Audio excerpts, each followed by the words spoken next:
मुझे लगता है ये सब टेंडर किसी पॉलिटिकल दबाव में आके निकाला गया है। ये तो हमारा पहले दिन से शुरू से आरोप है। तो वाटर गैस कंपनी का कामकाज का तरीका बहुत ही गलत था। उसमें पॉलिटिकल लोगों की इंटरफेयर्स था, उनका उसमें सहभाग था। एक सिंडिकेट करके ये ठेका चलाया गया। ऐसे मालेगांव की जनता की खुली बात मालेगांव शहर में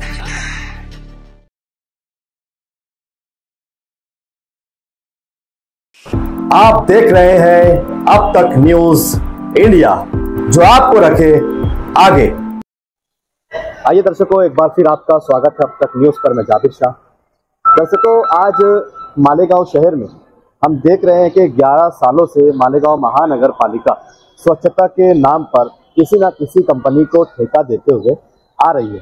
लेकिन पिछली बार भी मालेगांव महानगर पालिका ने जिन कंपनियों को ठेका दिया था, उन्होंने इस शहर का क्या हाल किया है और अभी फिर नई एक कंपनी को टेंडर देने की आज हो सकता है आज या कल में उसका टेंडर निकल जाएगा कि कौन सी कंपनी को टेंडर दिया गया है।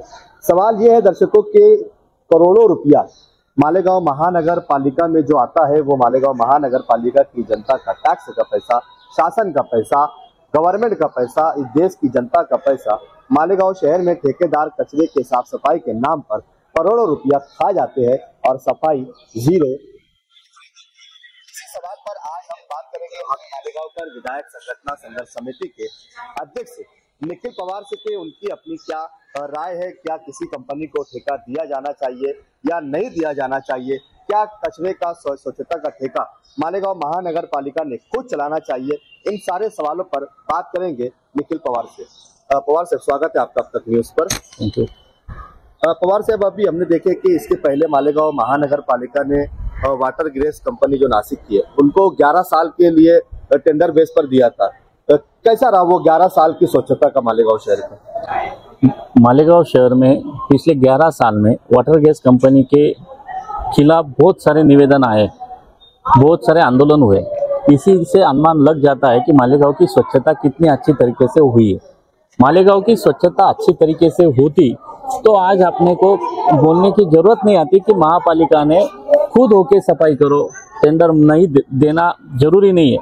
ये मांगनी क्यों आई? तो वाटर गैस कंपनी का कामकाज का तरीका बहुत ही गलत था।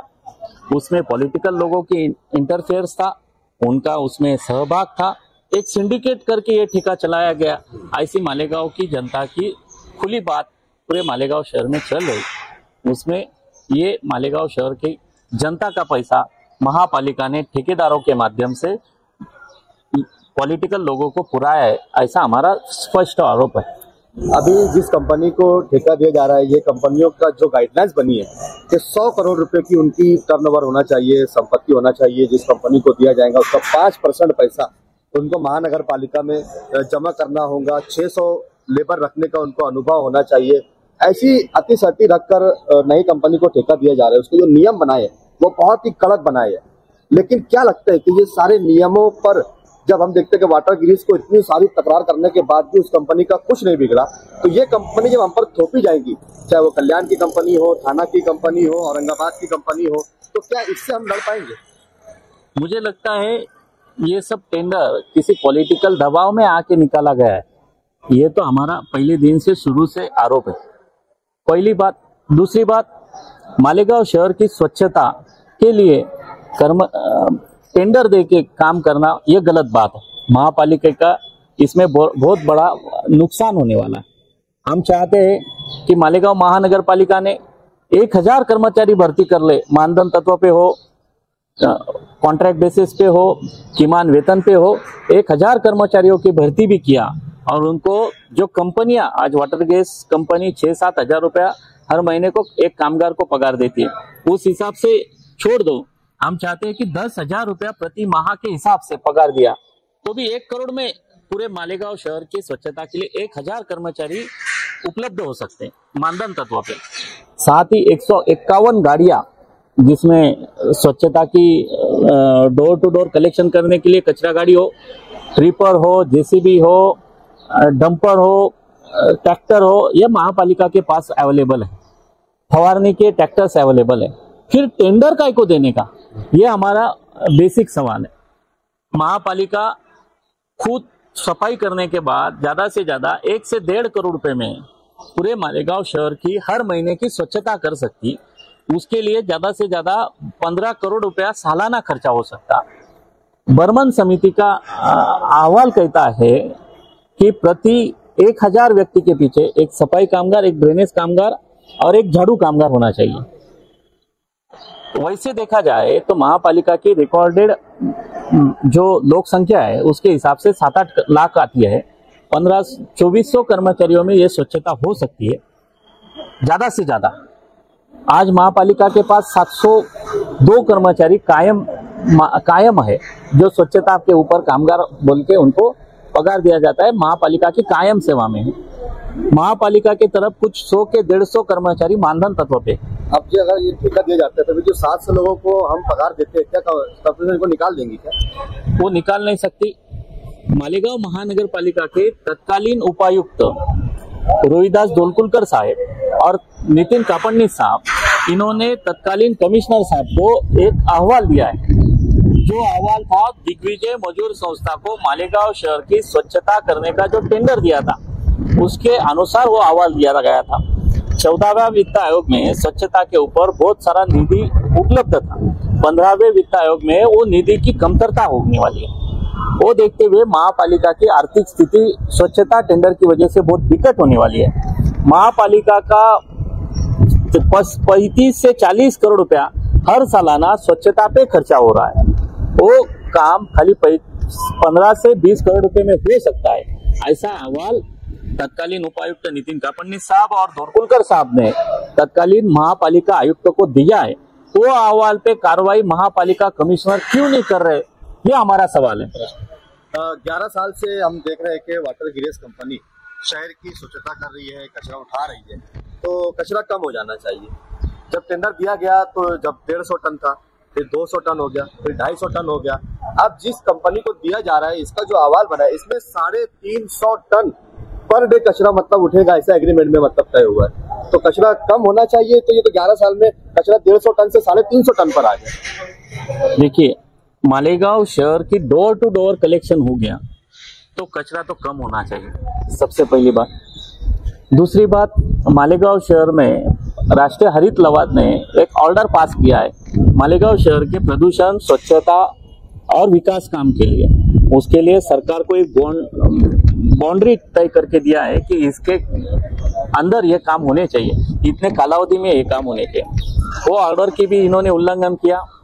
डोर टू डोर कलेक्शन करने के बाद बहुत प्रमाण जो रास्ते पे कचरा पड़ता है, जो घर से उठाने का काम होता है, ये तो बहुत कम होने वाला है। 350 टन पर डे कचरा उठाने का ये टेंडर किस मेजरमेंट से निकाला और उसकी टेक्निकल सैंक्शन ली गई है क्या, ये इसकी जानकारी कमिश्नर ने सार्वजनिक करना चाहिए। मैं चाहता हूँ साथ ही कमिश्नर साहब ने जो जिन लोगों ने ये टेंडर भरा है उनको कौन से सिटी में स्वच्छता का अनुभव है, उन्होंने वहां पे कैसी स्वच्छता की, वहां पे उनके ऊपर कितना दंड लगा, उनका कामकाज कैसा था, इस सब की जानकारी जनता के सामने रखनी चाहिए। नहीं, वो तो बोकस सर्टिफिकेट भी लेकर आएंगे। इसके पहले बुआरी गटर के टेंडर में हमने देखा मणिपुर का सर्टिफिकेट लाके बोकस दिया गया। जनता के दरबार में कुछ चीज छुपती नहीं है। मणिपुर का बोगस सर्टिफिकेट जैसे ओपन हो गया, वैसे कचरे के ठेके के टेंडर में जो बोगस सर्टिफिकेट है वो भी आने वाले काल में ओपन होने वाले हैं, ऐसा मुझे विश्वास है। साथ ही मैं ये कहना चाहूंगा, आम्ही मालेगांवकर विधायक संघर्ष समिति ये कचरा ठेका देने को विरोध कर रही है। रस्ते पर आंदोलन भी किया, महात्मा गांधी जी के पुतले के पास धरना आंदोलन किया, उससे पहले कमिश्नर साहब को मिल के निवेदन दिया। हम चाहते हैं ये टेंडर ना हुए, कर्मचारी महापालिका ने मानधन तत्वों पे कर्मचारी भर्ती करके वो प्रक्रिया की भर्ती करके खुद कचरा संकलन करे। पर ये महापालिका टेंडर देने के बाद महापालिका के होने वाले आर्थिक नुकसान का हम जायजा लेंगे और उसका पूरा एक पिटीशन तैयार करके सम्माननीय लोकायुक्त महोदय के पास कमिश्नर साहब ने मालेगांव महानगर पालिका का इतना करोड़ का नुकसान किया और इसमें ऐसी गलत बातें हुई, तत्कालीन उपायुक्त का अहवाल हो, महापालिका में कैसे काम हो सकता है, इसके बारे में सब चीजें हम उधर पेश करने वाले हैं।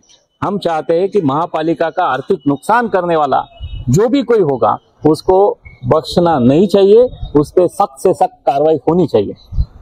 ये थे हमारे साथ में हमें मालेगांव पर विधायक संघर्ष समिति के अध्यक्ष निखिल पवार, जिन्होंने स्पष्ट मालेगांव महानगर पालिका को मार्गदर्शन भी किया कि हम कैसे टेंडर चला सकते हैं, हम सक्षम हैं, हम चाहे तो मालेगांव महानगर पालिका की हद्दी में रहने वाले लोगों को रोजगार भी दे सकते हैं, उन्हें यहाँ काम पर रख भी सकते हैं और कम पैसों में मालेगांव शहर को स्वच्छ, साफ और सुंदर बना सकते हैं। लेकिन राजकीय दबाव में ये टेंडर दिया जा रहा है पॉलिटिकल लोगों को फायदा पहुंचाने के लिए, उनकी जेबें भरने के लिए, ताकि उन्हें आने वाले चुनाव में यही जनता का पैसा जनता में बांटकर वापस सत्ता में आने के लिए काम आए। इस प्रकार के आरोप भी निखिल पवार ने यहाँ पर लगाए और कोर्ट जाने और लोक आयोग तक की जाने की बात की। अब देखना यह है कि जो टेंडर खुलने वाला है वो कौन सी कंपनी को जाने वाला है और उनके पाठ पुरावे, उनके कागजी जो डॉक्यूमेंट्स है वो कितने सच्चे और खरे होंगे, इस पर भी नजर बनाए रखेंगे। आप जुड़े हमारे साथ और देखते रहिए अब तक न्यूज इंडिया। मैं फिर हाजिर होऊंगा किसी नए सवाल के साथ, तब तक के लिए शब्बा खैर, शुभ रात्रि,